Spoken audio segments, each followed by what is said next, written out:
Hi, and welcome to HRS 5450, Assistive Technology for Sports and Recreation. I'm Carmen DeGiovane, and in this week's module, Module 10, we'll focus on e-gaming. But first I want to start by talking a little bit about spring sports. So the women's and men's basketball tournament is wrapping up. Of course, as every year, my brackets are blown, so I'm transitioning to baseball. Got my Chicago Cubs hat on because I'm excited for another great baseball season. I'm hoping that the Chicago Cubs end up in the World Series again. I don't want to go another 100 plus years between World Series for them. But of course, knowing the Chicago Cubs, they may be more like the team from a decade ago. And I may be saying, wait till next year, about halfway through the season. I'd also just like to apologize for not getting out more videos the past couple weeks.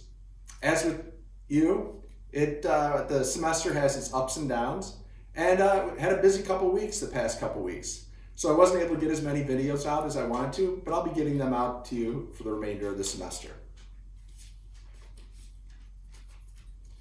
In Module 6, we focused on the Paralympics, Module 7, Summer Sports, and Module 8, Winter Sports. And so that was a nice grouping of modules.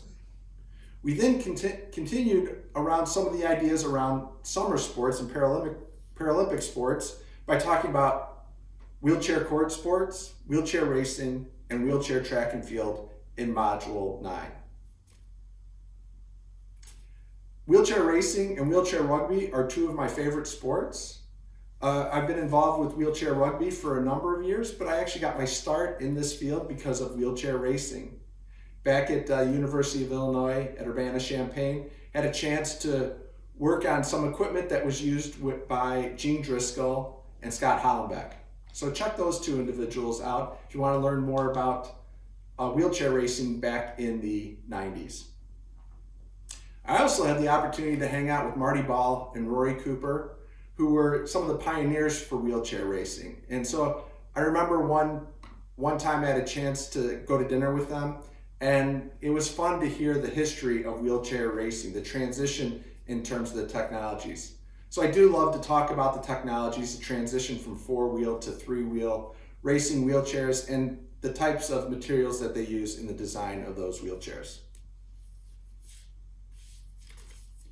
Now we are transitioning to a completely different area and looking at e-gaming. Matt Linsemeyer, who is a physical therapist at the Assistive Technology Center, will be providing a lecture for you about e-gaming and how he uses e-gaming in clinical practice. He talks about the ups and downs, the pros and cons, and the things that you need to do to empower the consumer to learn about when it comes to e-gaming, and where a clinician or assistive technology professional can step in to help out that individual. This is an area I don't know as much about. I was talking about wheelchair racing and how much I know about that. E-gaming I don't know as much about, so I rely on other people. So I would recommend checking out Twitch. I've been checking out Twitch just to see what's going on there, and it's actually helped me learn a little bit more. And I also follow Brandon Cole. He's also known as @SuperBlindMan on Twitter. And I've learned a lot about the ins and outs of e-gaming for individuals with disabilities. As I noted, I know the least about e-gaming. So if you find a cool resource as part of this class, please post it on the discussion board. It'll help us all learn together.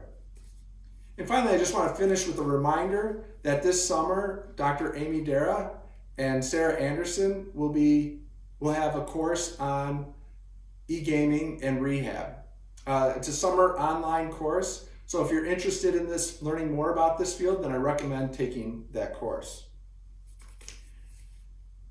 And one more thing I just thought of. I just wanted to tell you that Apple, you know me, I do follow Mac rumors. Apple has been talking more and more, or there's been more and more rumors about Apple glasses, Apple mixed reality headsets, VR and AR from the Apple world. Nothing confirmed by Apple, of course, just rumors. But it'll be interesting to see how this new Apple headset, when it comes on the market, some people are saying the first version may come out in 2022, will impact the gaming industry.